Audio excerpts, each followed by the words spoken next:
why is the concept of hate speech a controversial legal concept? Well, legally, it's a crime that's difficult to pin down in court. One, it requires us to consider what is and what is not prejudicial language. It requires us to consider what is threatening or abusive or insulting language. And that's very often a matter of opinion. It then requires us to prove whether that person intended to stir up hatred, which then requires us to consider, well, what does stirring up mean in practice? And indeed, something that's not properly defined is what even is hatred in law. And then if we decide that he didn't deliberately intend to stir up hatred, he can still be caught on the hook of, was it likely to stir up hatred? In other words, he can be caught on something that he had absolutely no intention of doing.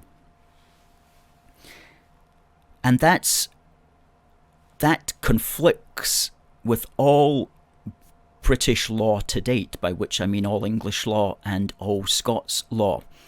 In Scots law, we have a tradition called mens rea, M-E-N-S, second word R-E-A. It's Latin for guilty mind. And if you commit a crime, you must be shown to have the mens rea. You must be shown to have the guilty mind. So what this is doing by saying that we're going to convict you, even if you had no intention of doing it, that's a complete contradiction of that age-old Scottish law of mens rea, that age-old Scottish concept that to commit a crime, you have to have the guilty mind.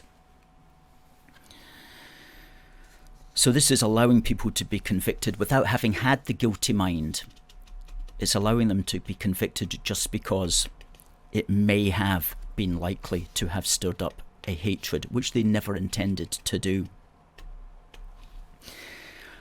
So those are the problems that face us in law. But secondly, the biggest objection against hate speech law is that it is a political concept. There's no question about it. It's a legal concept intended for the political purpose of control, silence, and suppression of legitimate political debate. Because the fear of being accused of such a quote-unquote crime can stop people saying what needs to be said in order that they're able to do what needs to be done. There's a lot of things that need to be done, for example, with immigration, a lot of things that need to be stopped. And quite a few people, not ourselves as such, but other people might be afraid of articulating that for fear that somebody might find it insulting or might find it quote-unquote abusive or even threatening. And for fear that a jury will then find them guilty of being likely to stir up a hatred which they never intended to do. So it's a political means of control. That's, as far as we can see, the main purpose of hate speech.